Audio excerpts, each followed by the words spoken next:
მოკლედ მეგობრებო, დღეს გადავწყვიტე გაგიზიაროთ როგორ უნდა დახატო რეალისტური თითები ხატვას.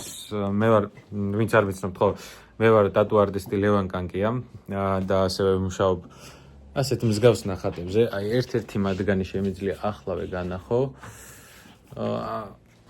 აი, არ ვიცი, კარგად ჩანს კი, წესით კარგად ჩანს. გრაფიკულ ნახატებზე მუშაობ და გასწავლი როგორ უნდა დახატო დღეს ეს ნახატი. ყველაფერი იქნება ახსნილი და რაც ავარია ნაჩვენები. სხვა დანარჩენი შეგიძლია უბრალოდ ვიდეოში ნახო. დავიწყეთ ჩვენი ხელის ხატვა. პირველ რიგში შეხარაცხვა გასაკეთებელი. ეს არის გრიდებში ჩასმა, რო დავიწყოთ მისი გადმოტანა. შეგიძლიათ გრიდებით, შეგიძლიათ თვალით, რაღაცით, მაგრამ გრიდები უკეთესია, რადგან როდესაც გრიდებს იყენებ, ბევრად უფრო ზუსტად გადმოგაგ და ბევრად უფრო გიმარტივდება. ამიტომ გირჩევთ მაინც გრიდები გააკეთოთ. გრიდების გაკეთებას კიდე გაჩვენებთ ახლა როგორ უნდა. გრიდების გასაკეთებლად ყველაზე მარტივი გზა აპლიკაციის გადმოწერა, მაგრამ აპლიკაციის გადმოწერას მირჩევნია Procreate-ის გამოყენება. თვითონ აქ Drawing Guide და აქედან ბევრად მარტივია. ახლა კიდე დავიწყოთ ჩვენი ხელების ხატვა. როგორც თქვი, ვიდეოსთვის დაგჭირდება რამოდენიმე ფანქარი. ამ ნახატის დასახადად ძირითადად 3 ფანქარი არის საჭირო და ეს არის კოჰინორის 2B, Faber-Castells 4B და Faber-Castells 8B. კიდე ბლენდერი არის საჭირო, თეთრი გახვეული ქაღალდი, რომელიც ჩრდილებისთვის არის საჭირო და მატორიანი საშლელი. ეს არის თვითონ ფანქარის სათავსი არის, ეს სათავსი არის კოჰინორის და აქ ვიყენებ 2B-ს, ძალიან მსუბუქს, რადგან არ გვინდა მძიმე ტონებით გავაფსოთ აქაურობა, ჯერ მსუბუქად უნდა დავიწყოთ. პირველ რიგში რაც გვაქვს გასაკეთებელი, ეს არის მონახაზის გაკეთება. ამ მონახაზის გაკეთების შემდეგ ჩრდილების მონიშნა. ჩრდილებისთვის მე გამოვიყენებ ფხნელს, რომელიც მეყრია უბრალოდ კოლბაში. ეს არის დამზადებული ნახშირისგან. პირველ რიგში ავიღებთ ძალიან პატარა ფუნჯს, ამ შემთხვევაში ასეც. ყველაზე კარგი ვარიანტი, რომ მსგავსი ჩრდილები გადაიტანო ნახატზე არის სამაკიაჟის ფუნჯები, იმიტომ რომ მაკიაჟის ფუნჯები ძალიან რბილი და ფაფუქი არის და კარგად გადააქვს, უხეშად არ გადააქვს. მოდი დავიწყოთ.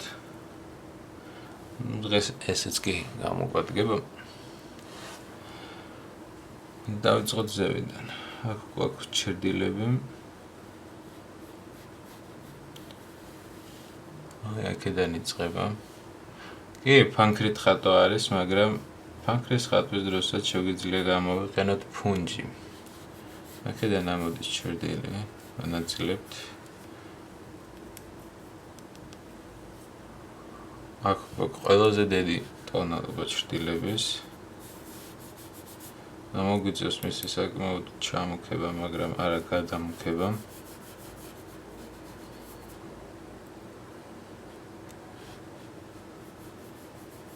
მსგავსად.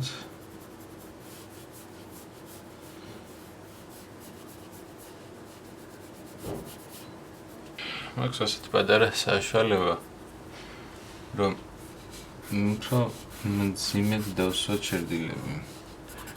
გარკვეულ ზონებში, სადაც არ არის საკმარისი სიმქე.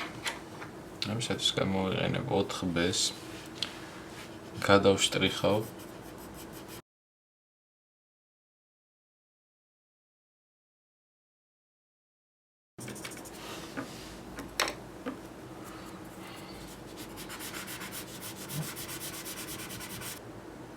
კარგად ჩამოქების მერე უნდა გადავიდეთ და ნატეხები უნდა შევქმნათ ხელზე. რას ნიშნავს ეს ნატეხები? მსგავსი წერტილები, რომელიც ახლა უნდა დავამუშაო, ეს ჩვეულებრივი ბზარები ვითარე, რომელიც ყველა ადამიანს ხელზე უჩნდება. იმის გავსი ბზარები. ეს არის კანის ბუნებრივი ფაქტურა, რომელიც მისი ელასტიურობის გამო ჩნდება. ყველა ბზარი განსხვავდება ერთმანეთისგან. ხელზე ადამიანს სხვა სახის ბზარები აქვს, სახეზე სხვა გვარი ბზარები აქვს, კისერზე სხვა გვარი ბზარები, ანუ ყველა ბზარი ერთმანეთისგან განსხვავდება. ვეცადოთ, გადმოვიტანოთ მაქსიმალურად ზუსტად, მაგრამ არა ძალიან იდეალურად, რადგან არ არის აუცილებელი ზუსტად იმ ადგილას იყოს ყოველივე ნაკეთი და ფსარი, სადაც სურათზეა. ვეცადოთ, რომ მაქსიმალურად ის ადგილები დავაჭიროთ, სადაც ეს ფსარები არის გაჩენილი.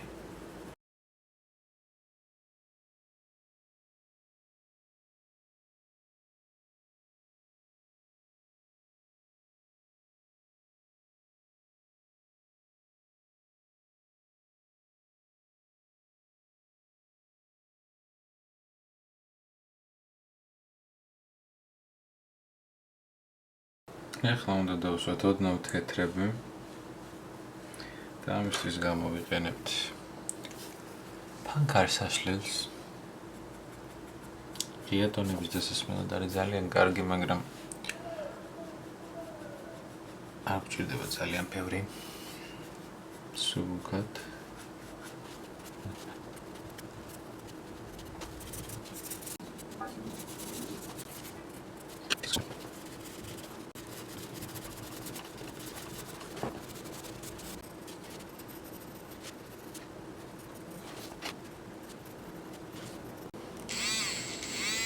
ახლა ზედმეტად თეთრი ადგილების გაღებება უნდა დავიწყოთ.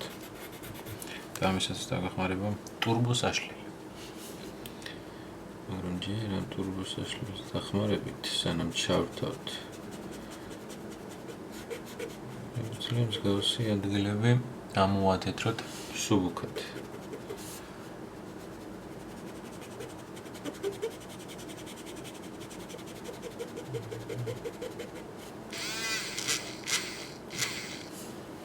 მსგავსად.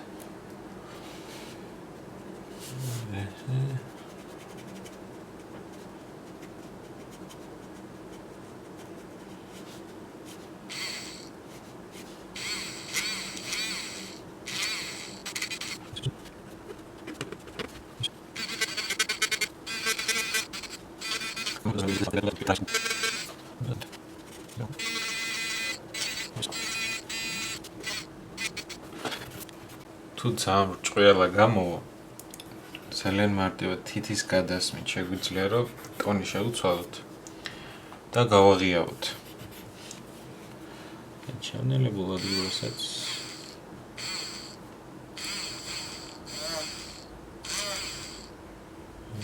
მსგავსად. და შემდეგ ისევ გავამოქოთ. რაც უფრო მეტ დეტალს დაამატებთ, მით უფრო უკეთესი. თავარია ძალიან მკვეთრი დეტალები არ იყოს. მკვეთრი უნდა იყოს, მაგრამ ცოტა. პატარა დეტალები კი რაც უფრო მეტი არის, მით უფრო უკეთესი არის. მით უფრო ცოცხალი იქნება თქვენი ნახატი. ამას დაახლოებით 2 ამდენი დრო რო დავუთმო. უფრო დეტალებში რო ჩავიდე. მეტი დრო დავახარჯო, ბევრად უფრო ეფექტური და ბევრად უფრო რეალისტური გამოვა. მაგრამ ზედაპირულად ჩვენებისთვის ზოგადად როგორ იხატება მსგავსი ნახატები, რა პრინციპები არის საჭირო, რა არის ზედმეტი, რა აკლია, რა არ ჭირდება საერთოდ ან რა ჭირდება მის გადმოსაცემად და ასახსნელად ეს ნახატი საკმარისია და ეს დრო. დანარჩენი, რაც უფრო მეტად დაახარჯავ დროს, რაც უფრო მეც ივარჯიშებ, რაც უფრო მეც დახატავ დროთა განმავლობაში, უფრო და უფრო უკეთესი გამოგივა.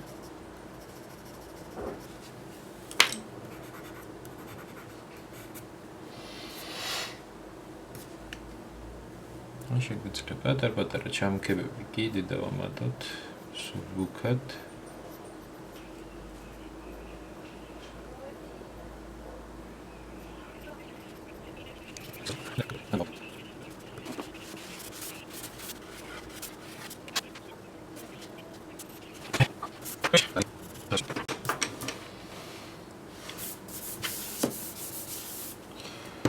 ზოგადად მზად არის.